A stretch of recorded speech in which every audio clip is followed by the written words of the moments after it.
What's up, YouTube? It's been a while. It's been so long, but this is probably my first live since like 2 years or something. Um, but today we're playing arXiv versus snarXiv. I've been more active on TikTok, by the way. You can go check me out on TikTok, Blackbird Fizz. It's just much easier to make TikTok content rather than YouTube. But sometimes you have some time, and when you have time, you go live on YouTube and you play silly games like arXiv or snarXiv. So today we're playing this game. If you can help me figure this out, we're trying to get that percentage as high as possible. The best I've gotten was maybe grad student, but that was like sheer luck. So today we're trying to really get the percentage probably at the professor level if we try hard enough. But I mean, sometimes these AI generated titles, they're really really good. I remember playing this game with a couple grad students in my group, and we were confused on so many of them. We honestly thought that we've read some of those papers. Turns out they were completely fake, AI generated. Yeah, so today we're going to be playing this game. We're going to wait until more people join in. So let me share this. Let me share this live on all the places. That way more people can join here. And then if you're watching it later, after the live is over, feel free to skip this part. No shame in that.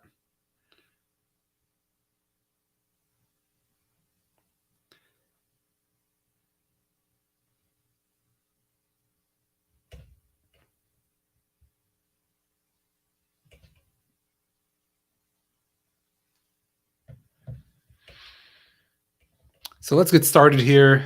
Right, so let me explain what arXiv or snarXiv is. So arXiv is the preprint server where people usually upload their papers before they get published, before they get sent to some journal. And it's open access. Everyone can access the papers. Anyone can read it. Anyone can send comments to the authors via their emails. I mean, you can't just send any paper to the arXiv. There are, of course, some checks there, but for the most part, everything that is reasonable makes it to the arXiv and people can read it before that paper gets submitted to a journal. Now, snarXiv is going to be an AI generated title, which describes some, actual looking physics, but it's really fake. And your job's to figure out which one's the real title. So today we're trying to guess as much as possible. As a PhD student, I should do better than the average person, better than average, better just like random guessing. So we should do much better than 50%. All right, so let's get started here. So tensor networks at M loops, or effects of the rho omega phi mixing on the dipion mass spectrum and E plus E minus annihilation and tau decay. All right, so rho omega phi mixing on dipion mass spectrum. Interesting. Never heard of dipion systems.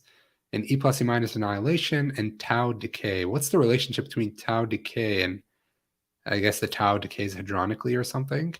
Tensor networks at M loops. That sounds like something I've read, to be honest. I've worked with loops and this sounds like something I've read, but this sounds more experimental. I'm going to go with my gut and say this one's real. Wrong.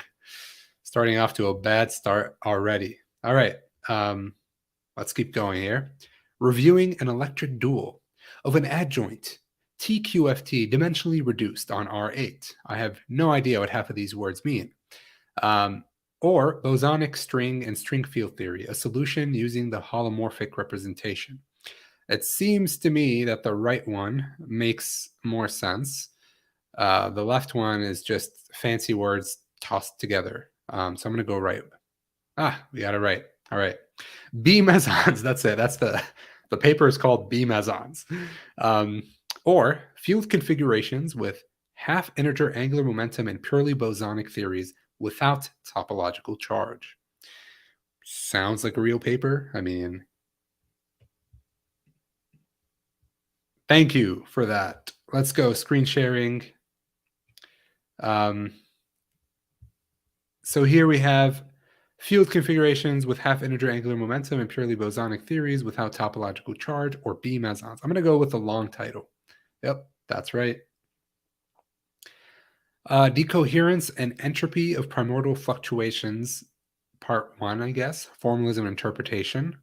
Decoherence and entropy. Okay, sounds reasonable. A firewall implements a subleading model. The firewall implements a subleading model. That sounds fake. I'm going to go left here. All right, nice. So far, so good. 3 out of 4. Beautiful approaches to the little hierarchy problem. This might be alluding to beauty quarks or beauty meson, stuff like that. Or universal seesaw mass matrix model with an S3 symmetry. So seesaw matrix model with an S3 symmetry. This sounds reasonable. This also sounds reasonable, but I don't see how you can have a beautiful approach to the little hierarchy problem. So I'm going to go with right. All right, cool. 4 out of 5. A solution to the strong CP problem and constraints on the code subspace. I have no idea what a code subspace is. On the other hand, we have instanton calculus and non-perturbative relations and n equals 2 supersymmetric gauge theories. Okay. Instanton calculus. I don't know what that is. Non-perturbative relations and n equals 2 supersymmetric gauge theories. I mean, I don't know what a code subspace is, but comparing it to instanton calculus, well, I don't know. I mean, it might be actually the right one might, because I don't know what a code subspace is. So I'm going to go right. Yeah, let's go. All right. So far, so good. Scattering amplitudes in string theory, far from a stack of holomorphic branes, are non-Gaussian. What? Let me read that again. Scattering amplitudes in string theory, far from a stack of holomorphic branes, are non-Gaussian. Interesting. So this is highly string theoretic mumbo jumbo. Or on the right, we have testing left-right symmetric gauge theories at E plus E minus colliders. This sounds like something that is real. The right one sounds like you would test it at a collider. Although these characters seem kind of off, but yeah, I'm going to go with the right one. Let's go. Got 6 out of 7 so far. We're doing good here. Let's keep the momentum up. All right, so here we have electric duality in M theory and black holes at the weak scale, or unusual gauged supergravities from type 2a and type 2b orientifolds. I have no idea what an orientifold is. On the other hand, electric duality in M theory and black holes at the weak scale. This sounds like it could be real. This one, unusual gauged supergravities. Why would you call it unusual? Like, tell us what it is rather than saying unusual, you know? Like, I don't understand that. I'm going to go with the left one. I was wrong. Someone actually titled it unusual. A certain notion of localization implements the formulation of QED deformed by 1 over m BPS F terms. Again, half of these make no sense, and yet some of them are actually real. Quantum scattering of giant magnons. Quantum scattering of giant magnons. What is a magnon? Why is it giant? And how do you quantum scatter it? That's what I want to know. But a certain notion of localization implements the formulation. A certain notion of localization implements the formulation of QED deformed by 1 over m BPS F terms. How is that a real title? Like, it has to be the right one. It has to be. There we go. Got that right. The mirror world interpretation of 1908 Tunguska event and other more recent events. I thought this was mostly like string theory stuff. Remarks on dual superconformal symmetric localization. The left one seems way too specific to be made up, so I'm going to go with the left one. Yeah, got that right. So far I'm a second-year grad student, but I'm a fifth-year grad student, so we got to bump this number up. All right, let's go. Metrics on manifolds with equivariant line bundle. Gopakumar, Vafa, invariance in type 2a strings supported on 1 copies of de Sitter sub m and deformed QCD sub 3 deformed by lawn op. Okay, this is not a real title. Whoever wrote this is not a real title. Lepton flavor violation in a long baseline experiment. Now, this is a real title, okay? Lepton flavor violation, that's absolutely legit. Long baseline experiments, June as an example, it's got to be the right one. There we go. So you got to think like a fifth-year grad student. Combined effect of coherent Z exchange and the hyperfine interaction in atomic PNC. Okay. Could be real. Non-chiral parameters. That's like, you're not even telling me anything. Like, at least tell me what you're working on. You're not telling me anything. So it can't be a real title.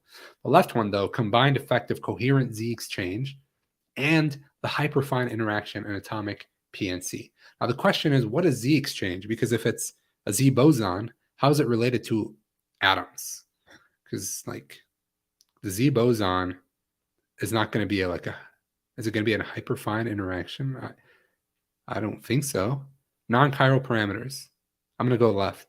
Oh, well, non-chiral parameters. Yeah, I'm still going to go left here. Let's go. All right, bubbles at the de Sitter horizon and bit threads in a model of bubble nucleation, or a note on quasi-Riemannian gravity with higher derivatives.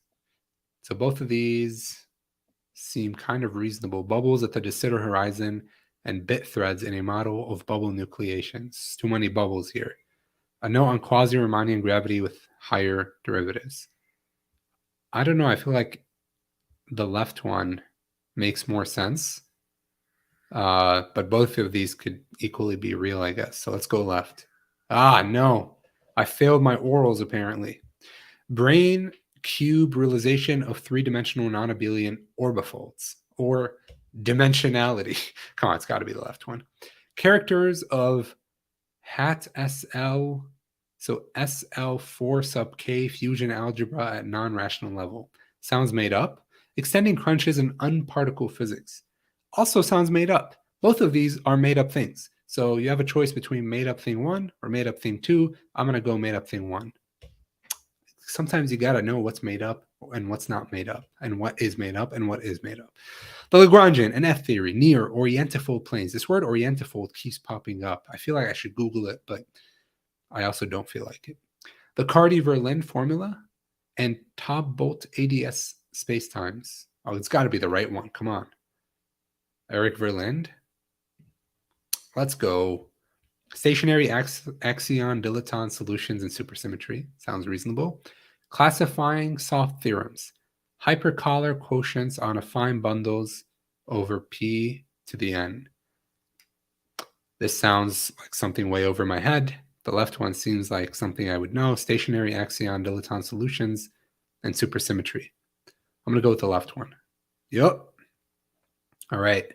Massless particles plus matter in the rest frame instant form of dynamics, or extending Charginos, special Lagrangian branes. Not Drew, welcome to the live. Hey man, I start my first day as a freshman physics major on Monday. Any tips? First off, that's awesome. I wish you the best of luck in your physics journey. Any advice on starting your physics major? I think if you have a solid foundation in physics, that's going to make the 4 years or how many years you end up in university much better. So what I mean by that is watch the Walter Lewin lectures on YouTube, the MIT lectures, watch the Yale ones by Shankar, the Shankar who authored the quantum mechanics textbook. Hopefully you will learn about that later.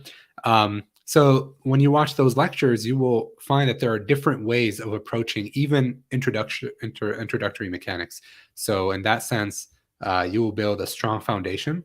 At the same time, your math has to be incredibly solid. So make sure you fully understand calculus, especially three-dimensional calculus. So things like vector calculus and the divergence theorem and Stokes theorem, because those are going to be applied time and time again.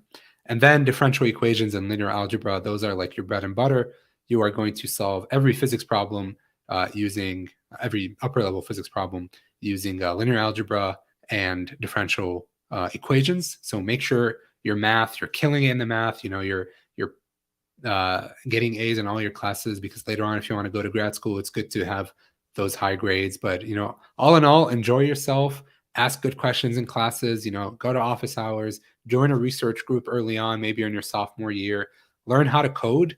Coding is like an essential part of being a physics major these days, because any research that you end up doing, you need to know how to code, either Python or C++. Both of those are really popular these days. So yeah, like join a research group in your sophomore year. Make sure you have a solid foundation in your introductory physics and your mathematics, and then enjoy it. Enjoy the physics major, because honestly, I think it's like the best major ever. Obviously, a biased opinion here, but yeah, ultimately enjoy yourself and make sure you have a solid foundation. All right, here we have massless particles plus matter in the rest frame instant form of dynamics, or extending charginos, special Lagrangian brains. I'm going to go with the right one. I think charginos are going to win this. Oh, I was wrong. I'm back to failed my oral exams. D-brain gauge theories from toric singularities and toric duality. Don't know what toric means in this context, like a toroid or something. On scalar field fluctuations after reheating. This sounds like a cosmology paper that I've read before, so that's wrong. I'm telling you, sometimes it sounds like something I've read, and then it's not real. Conifold singularities. I have no idea what a conifold is. Probably a conic manifold.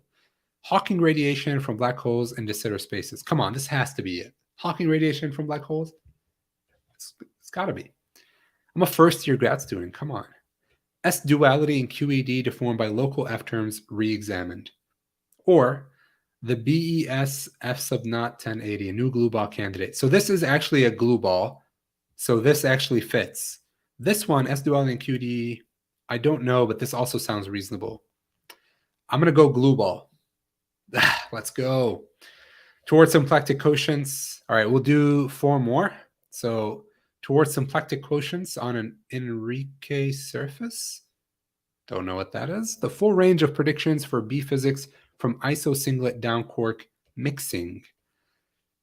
I'm personally biased towards quarks and B physics because that's what I work on. So I'm gonna choose it just cause, And I got it right. A probe of non-abelian integrability via the thermofield double or hadronic final states and deep inelastic scattering with Sherpa.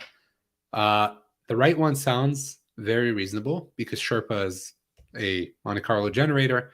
The left one, a probe of non-abelian integrability via the thermofield double. No idea what that means. So I'm going to go right.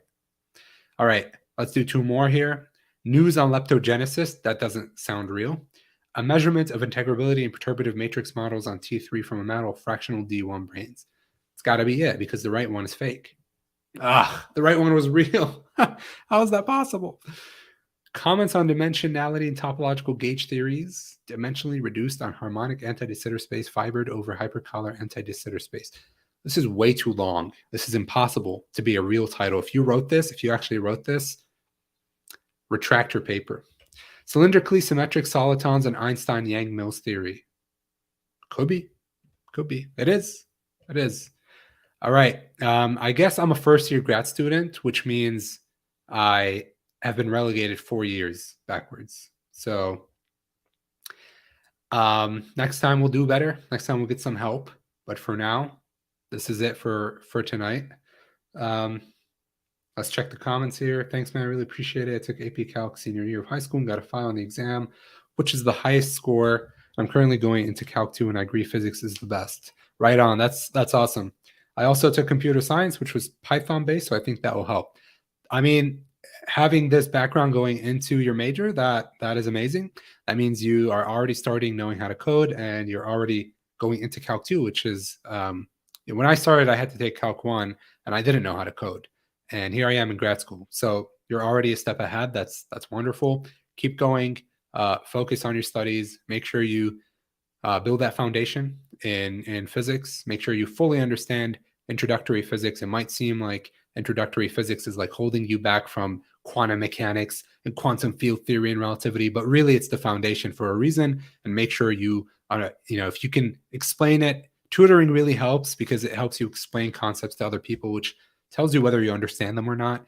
That's how I learned if I knew a concept or not. If someone asked me about it and I had to like tutor them for a bit about it, if I struggled, that means I probably didn't understand it myself. So it's good to also tutor some students and then figure out what you need to patch up.